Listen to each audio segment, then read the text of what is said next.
All right, welcome everyone. We're Semblance of Sanity. I'm Caleb. I'm Jacob. And we're here for Haikyuu, Season 4, Episode 11. Okay. All right, Kageyama's back, and he kept us waiting, but he's here at last. Yeah. Yep. And the Tsubakihara Academy will have to deal with the full force of our godlike setter. Oh, yeah. Yep. And this is a great way to basically set up a bit of tension for the first game, since the first game is, obviously they're going to win, right? Yep. But they're at a bit of disadvantage here, and now they can come back and just show off how awesome they are. Yeah. Right. We got to see a lot of the players get their little moments in the sun there with Yamaguchi coming in clutch to kind of close the point gap a little bit, because they are still losing. Yes. By a considerable bit there.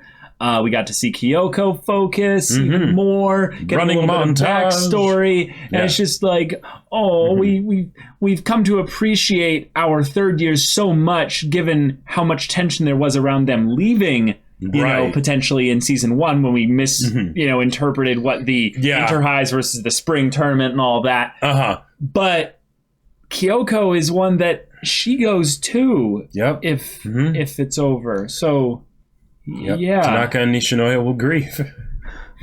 We all will. We all will. Yeah, like in seriousness, not just making a joke. But them most of all. But yeah. So here we are. We're at Nationals, and time for our boys to shine. So without further ado, y'all, let's get into this. All right, everyone, now be sure to go check out the reaction portion of the video in the description below, and then come back here for the discussion.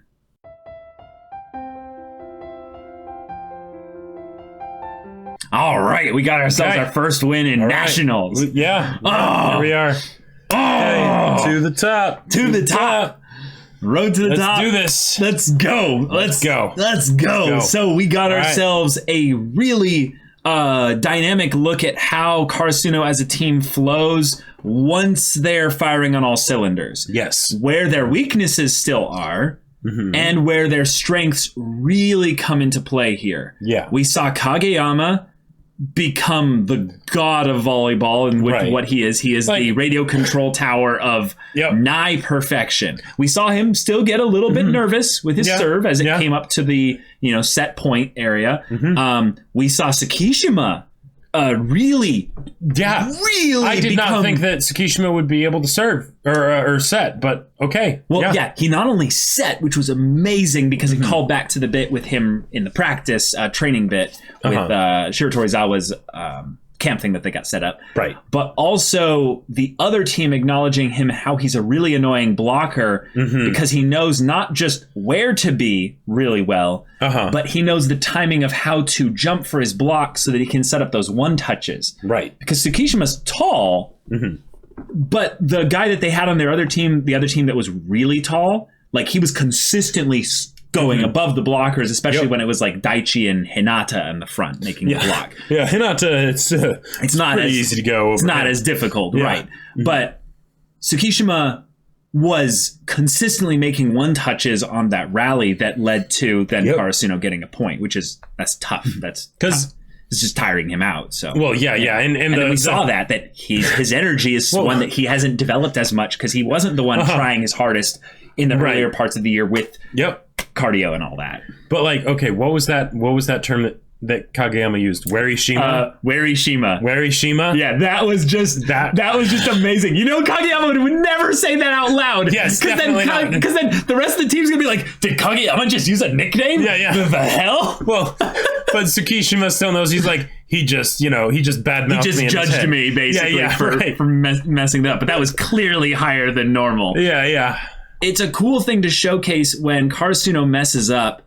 There's a clear, specific reason, not why they messed up because the other team did a good thing, but why they messed up because there still is imperfection in their play. Right. It makes the moments where they have really exciting power plays happen worthwhile, like so much more exciting. Who else really was a standout, I would say? Hinata, his face. Hinata's face really came in clutch. Yeah, Hinata doing a great job there with receives specifically. Yeah, like the face thing adds to the comedy of it. But in all seriousness, he's really been doing a great job. Like when they mentioned, they're like, oh yeah, we don't really need to worry about him on defense, but on offense he's real terrifying. No, you still need to worry about him on defense. Maybe not for like blocks specifically, right? But for receives, he's on it. Like, receives, he is definitely reading the ball in a way that we've come to expect Nishinoya to do, or Daichi to do. Right. Because as far as defense on receives goes, those two are the strongest in Karasuno's lineup. Nishinoya and Daichi specifically. Daichi because of the experience, and Nishinoya because that is literally the only thing he does. Right. He's become the guardian deity of not letting the ball touch the ground. And he has done his jump serves, his little jump serves where he can jump into the front half of the court. Or jump sets. Jump sets. Thank you. Thank you. Jump sets. Thank you. If Nishinoya ever did a jump serve, that would be awesome. Yeah, I don't think he's physically capable of it. No, he's not allowed to serve. I don't think he's actually allowed to serve as a libero anyway. So right. That's probably that's not part of it. But what's really cool here was they went and took the other team, which we kind of knew Karasuno was going to beat. I'm pretty sure they were giving us the vibe because they were losing to them a little bit earlier on. Then when Kageyama starts to say, I'm back, we're like, okay, now Karasuno's going to win. They basically acknowledged that and did a lot of the things that they did right in the first season of Haikyuu, which was taking those teams that we knew Karasuno was going to probably beat and give 1 to 3 of their characters a little bit of insight, like a little bit of focus. The stuff that they did with I gotta call him Aoi now because it's like AOI was his Aoi. Was his first name, his second name in Japanese and how they order it, but his informal name basically. And it was cool to see a character who was basically Yamaguchi from the past. And Yamaguchi could, and what's great is that because then it's by doing that, you're not only setting up a character and in a way that makes us very sympathetic. One, for a couple reasons. One, because underdog, right? 2, because we've seen someone else struggle with that. And then 3, it's not for us being more sympathetic, but it ties it to Karasuno because then Yamaguchi is able to look at this person and see, I've come a long way. I've come a long way. Because like a lot of times since I've been in that place specifically. Because in the previous episode, he kind of wished he had been able to do more, even though he did a good job, right? And here it's like, oh, that's right. Yeah. Okay. I used to be in that place. I'm not anymore. And I do contribute a lot to my team. And it's also a cool way to remind us that the sport of volleyball is one that is played with a ball. And as such, there's so many gimmicky things you can do with a ball. Just how to mess with physics and do these crazy things. Like the idea that because they're in nationals and you've got all this high-tech video camera work stuff going on in the background, because this is being broadcast probably live, you need all the lighting stuff perfect in the midst of the game. You're not doing any post work on this. So they need really bright lights. So the fact that if you're to look up for like 6 seconds and you're going to try not to blink that whole time. If that ball ever goes in in between you and the lights, you're just done. Like it reminds me of my outfield days in baseball, because I sucked at baseball in the defense kind of things. I was basically the equivalent of Hinata, but with baseball, that basically means you don't get to play in the infield. Which basically means most of the time you're doing nothing. Which basically means that about 1 out of every 10 bats, you're basically getting the opportunity to do something. And oftentimes, if you screw up that one thing, you're going to the bench. Like, you are immediately going to the bench. Because it's like you had one job. You had one job. All it is to catch the ball when it comes up above you. Oh, and by the way, then there's a 1 in 3 chance that it'll go to someone else. But in this case here, there were multiple times where I remember wishing I had that black stuff that they put on your cheekbones. Because what that does, that absorbs a little bit of the flare, bit of the light there. So it doesn't go directly to your eyes. It's a very weird thing. But then you'd also wear a hat specifically that would have a cap bit that would come out here, so that you would put the sun when you're looking directly at it, like just at that point. It's like having the stuff in your car when you push the bit up to guard there. And I remember multiple times where in that last half second, I'm like, I'm going to catch this in the head, but I need to catch this right here, but I can't read it perfectly. So I'd use the holes in the glove. And there were times where it would be like, I didn't read it properly, so I even let it like hit right here, and the ball would like click my teeth, like because it came in so fast, and I didn't like catch it at the right time, and it would click right there, and I'd be like, oh, okay, and there'd be this little like that little bit of just like, oh, okay, I'm okay, and then they'd be like, no, throw the ball to the infield now because the player can run now. I'm like, okay. So then I do that. Anyway, just to say, I love that we were surprised by this genuinely of like an underhanded serve. Right. And it was foreshadowed by Kyoko. Right. Yeah, well, and the thing is that like, okay, underhanded serve. Yeah, that would be one of the worst serves normally to do because you're giving them tons of time, right? It's just Yeah, why would you do that? Right. But doing something like that where you're saying, okay, let's think outside the box here. Right. In many cases, literally, right? Because like with Kageyama's whole thing of the grid and 3D grid and everything, I don't think the grid extended that far up. It only extends about 20 feet up in the air. Yeah, right. But being like not 40 feet up in the air. But something like, oh, we're in a different stadium now. This place is bigger. Right. We can do different things now. Like, and the coach told him that specifically. Like he's like probably practiced outside to be like, okay, see what it's like when you're actually drew lines probably on the ground to be like, this is where you need to aim it for. That tree over there is about, like how tall the ceiling's going to be, right? And like something like that to be like, okay. Yeah, in some ways, hit it with all your might. Like, there's almost no limit to what would be a problem. I'm sure there's no, like, legal rule about if it hits something in the top there that it's automatically out or something. Sure, but that would definitely throw off the serve. Because one of the things that's tough about something like that, actually. Well, right. Because because the total distance that the ball is traversing is a lot, right? Yeah. And you're hitting it with a lot of power. Like, this makes me think of like pocket tanks, right? You have pocket tanks, and you're basically doing like a 100 power serve at a really high angle. You change that angle a little bit. Barely off like, by like 1 degree, and it'll like vastly change where it lands, right?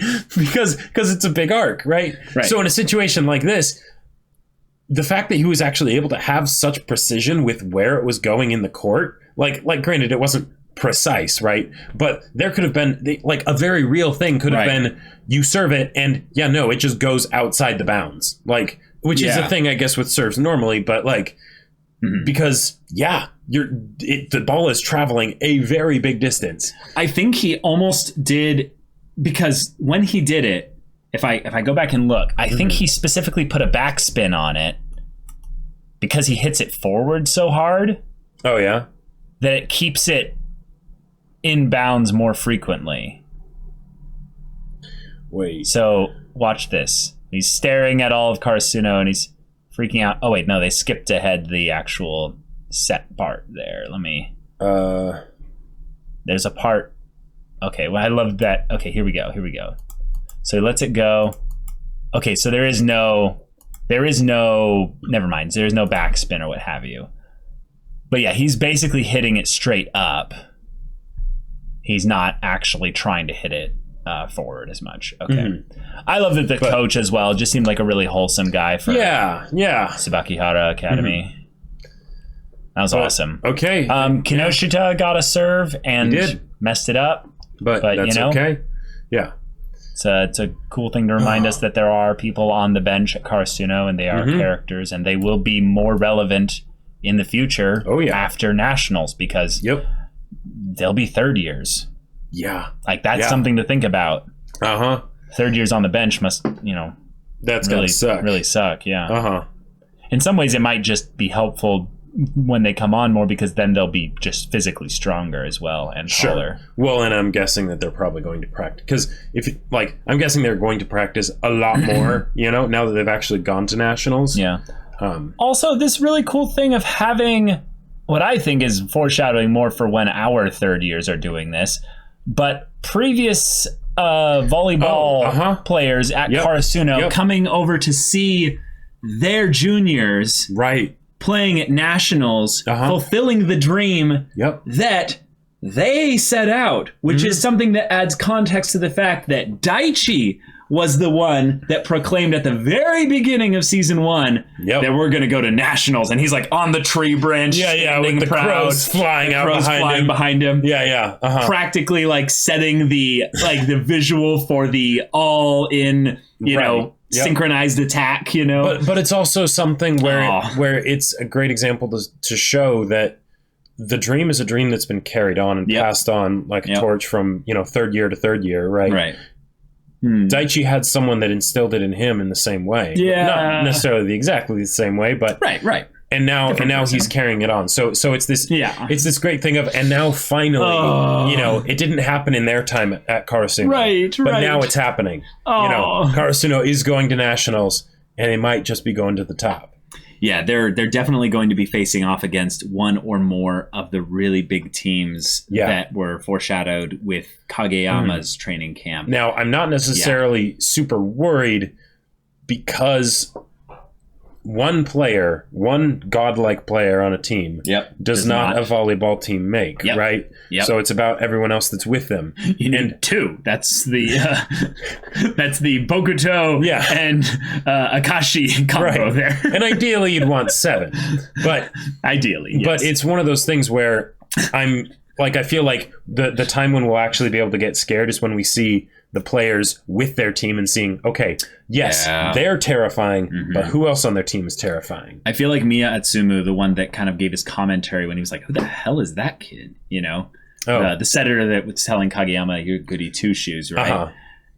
I feel like he's the one that's going to be the Abojisai of this arc, basically. Yeah, I mean, where he's the incredibly good setter that basically brings out ridiculously good stuff in his team, but he is on a team that is also in of itself quite good. We have a couple other characters like Sakusa, for instance, where it's like, he's like one of the top 3 spikers in the country. Right. That's terrifying. That puts him up there with Ushijima and Bokuto. Right. And, the gods up there. And that's exciting as well. But again, in order for those teams to feel like they're a legitimate threat to Karasuno, we need to have the Shiratorizawa approach, where basically their match then becomes an arc about that team. Right. Yep. And I have to use Shiratorizawa as an example, because Shiratorizawa did this exact same thing where we basically only knew about Ushijima until we literally saw them play against Shiratorizawa. Yep. So we need to meet that team's Tendo. We need to meet that team's what was the young bo's name? Sutomu. Yeah, that's right. Yeah. We need to meet those types of players. We need to meet all of them, ideally, because that's where Karasuno will really get pushed like crazy. That's kind of what Nekoma has, right? Yes. But what's crazy about that is that if we do that at all, it in a meta way tells us that this match is so important in the grand stage of things that any one of those matches Karasuno can lose. Right. Now, if they don't do that, then Karasuno won't. Then Karasuno probably won't. So there's 2 meta things involved here. One, will Karasuno win nationals? I think right now we're at about 25% that they'll win nationals. Until we see future matches and what have you, I don't think I would say it's a very high likelihood that they'll get to finals. I think it's a very high likelihood they'll get to semifinals. Okay. I feel like the scary thing about going to nationals is not actually any of these other teams that we're low-key getting to kind of feel built up by the introductions of one player here, one player there. It's the teams we've already had plenty of build-up for. Yeah. And those teams, the Nekomas, the Fukurodanis. Yes. Those are the teams where it's like, where it's like, I am terrified if any of them lose. The idea that any of them could face Karasuno, that means one of them has to lose. And it's kind of that Toph formula. To build up the badassness of Toph from Avatar: The Last Airbender. You can't have them be in the super plot moments because there needs to be conflict and they would fix it all. Right. And because of that, you can't do that in super plot moments and make Toph lose, because then you lose the rule of cool for Toph. Right. So Karasuno is a good team, and we're seeing that here. Yeah. They are making heads turn at nationals, which means they are, yes, finals worthy, meaning any team could make it to nationals if they have Karasuno's level of skill. But that means that the teams that we've seen beat Karasuno multiple times are even more worthy potentially of being up there. And Karasuno has grown a lot since. Karasuno's grown a lot since, that's true. You know, but still. But yeah. That's where the emotion would just be like, take the knife and just if it's something carve me open. I don't think they're going to do this, but if it's something where it's against Fukurodani or Nekoma for the finals at nationals, that would be crazy, especially if Karasuno lost, because then it's like I feel like they'd have to. Oh man, because one of the things that I'm going meta here, Jacob. I think it has to be Nekoma, because you remember how this show started.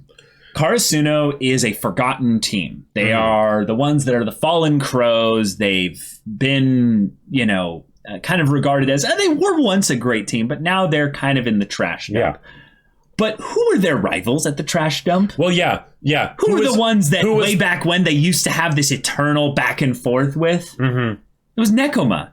I love Fukurodani mostly just because of the personal, the personal relation I have to Bokuto as a person. I am Bokuto. But from a meta perspective, first introduced means last out. So, Now, granted, they haven't been building Nekoma up as like some monster super powerhouse school. No. Right? But they're definitely really good. And if it was, and there would be a certain poetry to it where the team that they've introduced at the very close to the very beginning. Very close to the beginning. Very close to the beginning. It was Aobujisai really early as well. Yes. But and they also gave us the OVAs as like, this is really important that know that would be a clever way to kind of recycle / reverse on the whole like character development introduction for a team problem and just say like, you already know all of them. And now we're going to go into even more depth and this is going to hurt. Little did you know that the final boss has been here all along. Yeah. I would love that. Because then regardless of who wins, it's going to be really sad. Really, really sad. Yeah. I mean, we'll cheer whoever wins. Exactly. But it would be really sad. Yeah. So, yeah. So personally at this point, because we haven't seen brackets, because we haven't gone in depth into the players discussing the tournament and building up future teams, I feel like that means that we could have a little bit of a reversal on the typical access of the tournament arc and have Karasuno lose in the next game or the game after that. That would be a really cool twist. But if they don't do that, then I'll have to change my opinion. But for now, I feel like 25% that Karasuno wins nationals. I feel like, there's probably a good 60% chance that they'll make it to the top 2 or 4. But this is a good setting up point because it really could go any way depending on how they structure up the next match. Because there's only a couple episodes left in this cour. Yeah, that's one of the tough things. Before they then go and... Because it's a split season. Yeah, exactly. So since I'm guessing season 4 is to the top, even though it's split cour, right? Right. So that's not just the first cour. So they're going to be at nationals for a while, right? Yeah, exactly. But what point are they going to leave off for the end of the first cour? I have no idea what's going to happen in the second one because given Shiratorizawa, we've shown we can spend theoretically a lot of time on a match. Yep. And if it gets into that territory, then that means that's probably where the end is. I think that what they'll do is they'll have one more big match here in the season. Sure. Karasuno will probably win. It'll be a much tougher match, I think. Right. But they'll spend probably the majority of the 2 episodes on that match. And then the cliffhanger will be, wait, we're facing who next? Right. And then and it's going to be like, teams square off and look at each other. We thought we were prepared, but we're not. Or more just the idea of let's say it is Fukurodani or Nekoma, and it's the thing of they're not at finals or something, but it's just the idea that only one of these teams can move on. And you'll have characters that we know and love staring off against characters that we know and love, and we'll be like, can we have the children stop fighting? Meanwhile, Kageyama holds the volleyball and looks at all the other teams and says, I sacrifice. Like,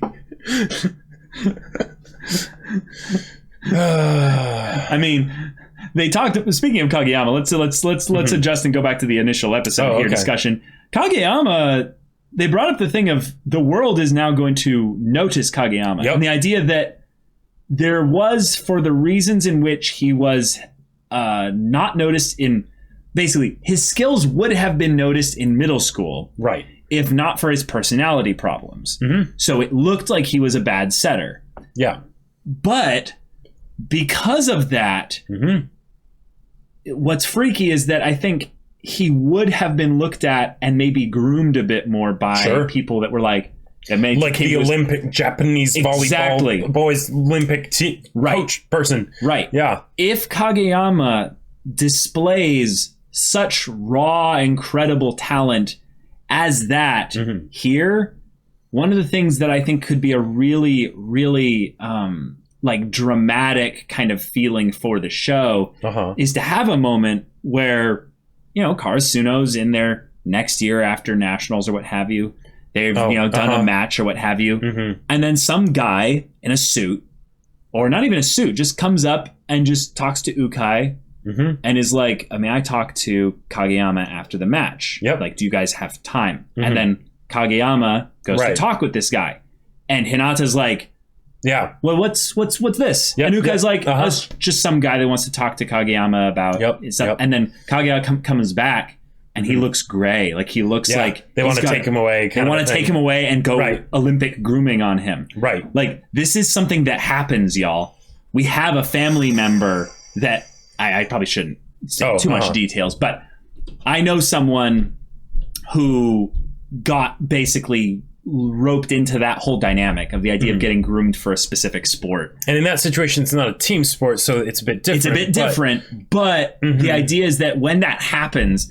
It doesn't just change the life of the person. Right. It's a really exciting thing. Yeah. But it's the bit where it affects the people around them that are close to them in an even crazier way. And that makes sense because the person individually was already preparing to be to excel in that sport. Right. Like, this is Kageyama's dream, if you will. In a lot of ways, it simplifies their life. It simplifies their life. Yeah. Exactly. Everything distraction-wise kind of gets removed because all these resources get funneled into investing into becoming a great player. There is a reason for everything else to be just tuned out and sort of dismissed. Yeah. Right. But for everyone else who is not used to that like idea or even planning for it, it would dramatically change not just like Hinata specifically if this was something that would happen because that's a big thing. Right. But it would also change Karasuno. Yep. Because he would never play with them again. And maybe like who knows? Maybe in the case of team sports, it's something where like they'd have him still play with that team, but then also like practice with like the Olympic team or something like that. But if he's not practicing with Karasuno, it would just be basically a lesser form of that separation. Yeah, eventually it'd be like the wishbone thing. Yep. You pull from two angles. Bends. One side is bigger than the other when you break a wishbone. You can't get a perfectly evenly split wishbone. Yeah. So I feel like this is more foreshadowing for that, and it fits within the fact that Kageyama was called up to be at the All Japan, Olympic kind of training thing there. So. Oh boy. Yeah. But y'all, thank you so much for watching this episode's reaction and discussion. If you want to see the next episode's reaction and discussion right now, though, go check out the link in the description below for our Patreon. You can get on early access there. Oh, wait, no, because we're watching these week to week with all y'all. Seasonal shows. They're awesome. Yep. But yeah, you can watch full-length timer reactions for this show and episode if you want to right now. And any level support gets you access to our Discord where you can chat with us and the community there. There's Haikyuu manga people there. There's Haikyuu anime only people discussion in there. Or just talk about anime in general, stories, what have you, like Jacob's sci-fi novel that he wrote. Boom, that's right. Yep. I mean, because, last episode was called Battle Lines. My sci-fi novel's called Battle Lines. It's pretty cool. It's on Amazon if you want to get it. Link in the description down below. Go check it out. Yeah, so if any of that interests you, we'll see you there. But until then, we're Semblance of Sanity. I'm Caleb. I'm Jacob. And we'll see you all next time.